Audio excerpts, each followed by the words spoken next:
RRB toppers వాళ్ళు మనకి ఎప్పుడూ చెప్పని కొన్ని సీక్రెట్స్ గురించి ఈరోజు మనం ఓపెన్గా డిస్కస్ చేసి ఆ కంటెంట్ని వైరల్ చేసేద్దాం.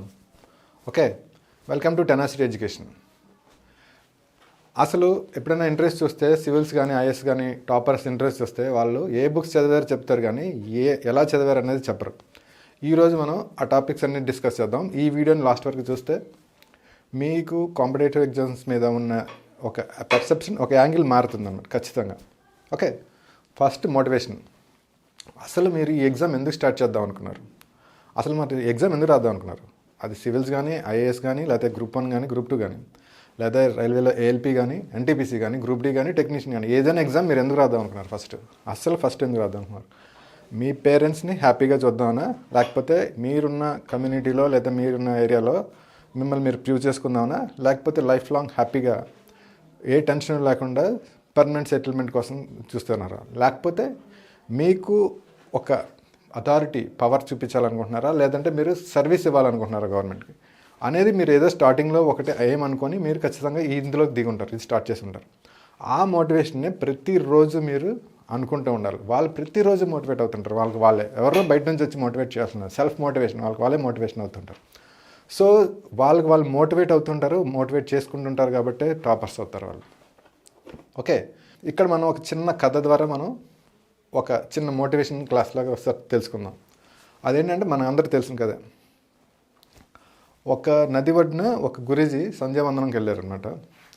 అక్కడ దూరంగా ఒక యంగ్ ఆస్పిరెంట్ నదిలోకి రాళ్ళు విసురుతూ కూర్చున్నాడు. ఓకే, ఆ గురూజీ చూసి పిలిచాడు అనమాట. ఏంటైనా డల్గా ఉన్నావు, ఎందుకు ఇలా ఉన్నావు అని పిలిస్తే వచ్చాడు, ఆ యంగ్ ఆస్పిరెంట్ వచ్చాడు. సో ఆమె గురూజీకి చెప్పాడు, నేను ఇలాగా నాకు ఐఏఎస్ అనేది నా ఎయిమ్, సివిల్స్ రాయాలనేది, నేను మంచి కలెక్టర్ అవ్వాలి, ఐఏఎస్ అవ్వాలని నేను అనుకుంటున్నాను, బట్ 3 సార్లు రాశాను కానీ అవ్వలేకపోయినా అని చెప్పాడు అనమాట. నాకు ఖచ్చితంగా అవ్వాలని నాకు మంచి డిజైర్ ఉంది, నేను అవ్వలేకపోతున్నాను, చాలా ఎఫర్ట్స్ పెట్టాను, నేను అవ్వలేకపోతున్నాను అని చెప్పాడు. సరే గురూజీ ఏమన్నారంటే, ఆయన ఆ నదిలోకి వెళ్ళి 3 మునకలు వేసిరా, నీ క్వశ్చన్స్ అన్నిటికీ జవాబు దొరుకుతుంది అంటారు. వెళ్ళాడు ఆస్పిరెంట్, నదిలోకి వెళ్ళి మునక వేసాడు. ఫస్ట్ మునక వేసాడు, రెండో మునక కూడా వేసాడు.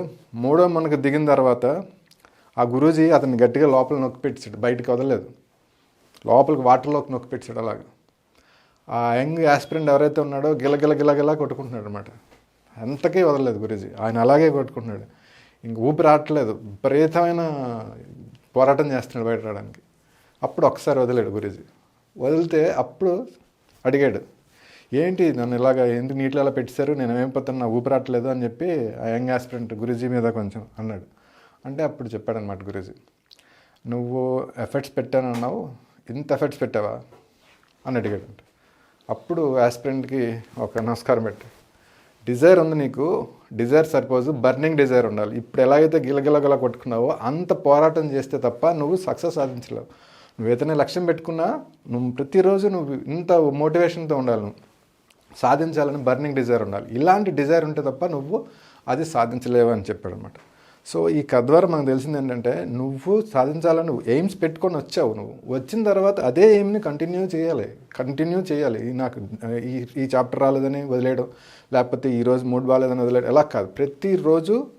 ప్రతిరోజు క్షణం నువ్వు నీ లక్ష్యం వైపు నువ్వు నడుస్తుంటేనే నీకు పని అవుతుంది. ఓకే, అది మోటివేషన్. ఆ మోటివేషన్ నువ్వు ఏదైతే మోటివేషన్తో వచ్చావో ఆ మోటివేషన్ కంటిన్యూగా తీసుకెళ్ళాలి, ఎండింగ్ వరకు దాన్ని అదే మోటివేషన్తో వెళ్ళాలి. ఓకే, సెకండ్ టాపిక్ ఏంటంటే, వాళ్ళు నోట్స్ ప్రిపేర్ చేసుకుంటారు. వాళ్ళకి సెల్ఫ్ మేడ్ నోట్స్ ఉంటుంది. వాళ్ళ ప్రతిదీ కూడా టాపిక్ వైజ్ వాళ్ళు నోట్స్ రాసుకుంటారు. టెక్స్ట్ బుక్ చదివారా లేకపోతే క్లాస్ విన్నారా, ఆ ప్రతిదీ కూడా పాయింట్ వైజ్ నోట్ రాసుకుంటారు. దాన్ని డయాగ్రామ్తో ఫస్ట్ టైం నోట్ రాసుకుంటారు. సెకండ్ టైం వచ్చేటప్పటికి ఈ నోట్స్ని మళ్ళీ చిన్న నోట్స్ అవుతుంది, అది బుల్లెట్ పాయింట్స్ అవుతుంది. ఫైనల్గా వచ్చేటప్పటికి జస్ట్ ఒక చాప్టర్ వచ్చేటప్పటికి ఒక పేజో లేకపోతే హాఫ్ పేజ్గా తీసుకొస్తారు. ఈ సెల్ఫ్ మేడ్ నోట్స్ నీకై నువ్వు నోట్స్ తయారు చేసుకుంటే తప్ప నీకు సక్సెస్ అవ్వడం కష్టం. ఓకే, థర్డ్ థింగ్ ఏంటంటే రివిజన్ ఈజ్ వెరీ ఇంపార్టెంట్ అన్నమాట. మన బ్రెయిన్ ఈరోజు నువ్వు చదివేవంటే పొద్దున కల్లా నీకు 60% మర్చిపోతావు. మనం ఏమైతే నువ్వు చదివావో దాన్ని బ్రెయిన్ తీసుకెళ్ళి షార్ట్ టర్మ్ మెమరీలో పెడుతుంది. అది నీ మిస్టేక్ కాదు, ఆ బ్రెయిన్ డిజైన్ ఎలాగుంటుంది. ఓకే, 1 వీక్ తర్వాత 80% మర్చిపోతావు. నీకు గుర్తుండదు, ఓన్లీ 20% గుర్తుంటుంది. సో టాపర్స్ ఏం చేస్తారంటే రివిజన్ చేస్తారు. ఇక్కడ 2 సీక్రెట్స్ ఉన్నాయి, 2 మెథడ్స్ ఉన్నాయి. ఫస్ట్ థింగ్ ఏంటంటే 1-4-7, సెకండ్ ఏంటంటే 1-2-7 అని.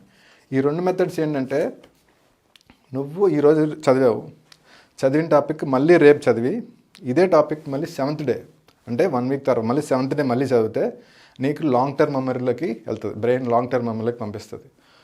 నెక్స్ట్ అదే సేమ్ ప్రిన్సిపలే, ఈరోజు చదివావు మళ్ళీ 4th డే చదువు, మళ్ళీ 7th డే చదువు.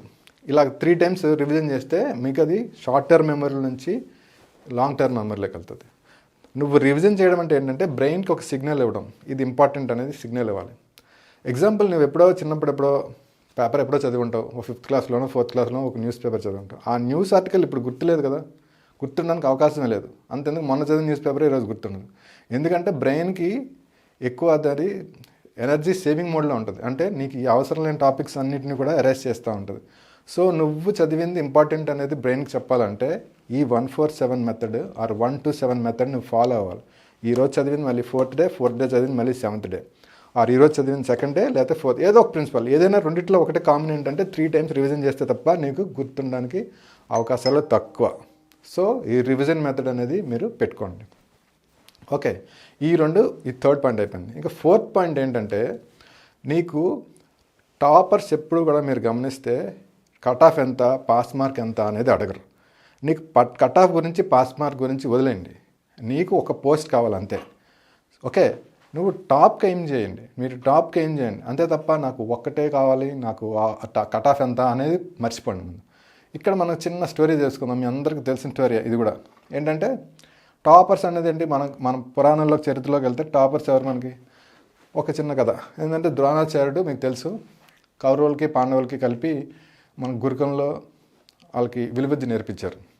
విలువిద్య నేర్పించిన తర్వాత వాళ్ళందరినీ తీసుకెళ్ళి ఫైనల్గా టెస్ట్ పెట్టారు. ఆయన టెస్ట్ పెట్టినప్పుడు ఎవరు టాపరో ఎవరేంటో తెలుసుకోవాలని టెస్ట్ పెట్టారు. టెస్ట్ పెట్టినప్పుడు ఫస్ట్ వాళ్ళందరికీ బాణాలు అవి ఇచ్చి వాళ్ళందరినీ కూడా ఒక చెట్టు దగ్గర తీసుకెళ్ళి ఆ పైన ఒక పక్షి ఉంది, దాన్ని ఏం చేయాలి, పక్షిని కింద పడేయాలి అని చెప్పారు. అందరూ ఏం చేయకండి అని చెప్పి ఒకసారి ఏంటి అని కనపడుతుందని ఒక్కొక్కరిని పిలిచారని, గ్రూప్ వైజ్గా పిలిచారు. ఒక్కొక్కరిని పిలిస్తే ఫస్ట్ ఒక బ్యాచ్ వచ్చింది. వాళ్ళు ఏమన్నారు, నీకు ఏం కనపడుతుందంటే నాకు చెట్టు కనపడుతుంది అన్నారు. పక్కెళ్ళి ఆడుకోండి అన్నారు ఆ బ్యాచ్ని. నెక్స్ట్ ఇంకొక బ్యాచ్ వచ్చింది. ఆ బ్యాచ్ ఏంటంటే నీకేం కనపడుతుందంటే నాకు కొమ్మ కనపడుతుంది అన్నారు. అక్కడ దూరంగా ఒక బ్యాచ్ ఆడుకుంటుంది కదా, వెళ్ళి వాళ్ళతో జాయిన్ అయిపోండి అన్నారు అనమాట. థర్డ్ ఇంకొంతమంది వచ్చారు, నాకు పక్షి కనబడుతుంది అన్నారు. సరే కూర్చోమని అన్నారు. తర్వాత ఇంకొంతమంది వచ్చారు, వాళ్ళు వచ్చి నాకు పక్షి తల కనబడుతుంది అన్నారు. ఓకే, ఫైనల్గా కొంతమంది వచ్చి నాకు పక్షి కన్ను కనబడుతుంది అన్నారు. ఓకే, ఇంకా ఫైనల్గా మన హీరో అర్జున్ గారు వచ్చి నీకేం కనపడుతుందని గురుగారు అడిగితే ఆయన ఏం చెప్పారంటే పక్షి కంట్లో ఉన్న గుడ్డు కనపడుతుంది అన్నారు. అది టాపర్స్ ఫోకస్ అలా చేస్తారు కాబట్టి వాళ్ళు లక్ష్యాన్ని సాధించగలుగుతున్నారు. అంత క్లియర్ కట్గా నువ్వు కూడా ఫోకస్ చేయగలిగితే నువ్వు జాబ్ ఖచ్చితంగా అవుతావు. ఒక్క పోస్ట్ నీకు జాబ్ అటెంప్ట్ చేయడం, నీకు కావాల్సిన ఒక్క పోస్టే నువ్వు తెచ్చుకో అంతే తప్ప నాకు కట్ ఆఫ్ వస్తే సరిపోద్ది, నాకు ఎడ్జ్లో ఉంటే సరిపోద్ది, నాకు థర్డ్ డీవీకి పిలుస్తారు, ఇవన్నీ కూడా ఇక్కడ అనవసరమైన టాపిక్స్. ఎయిమ్ చేసేటప్పుడు నువ్వు టాపర్ లాగే ఎయిమ్ చేయి.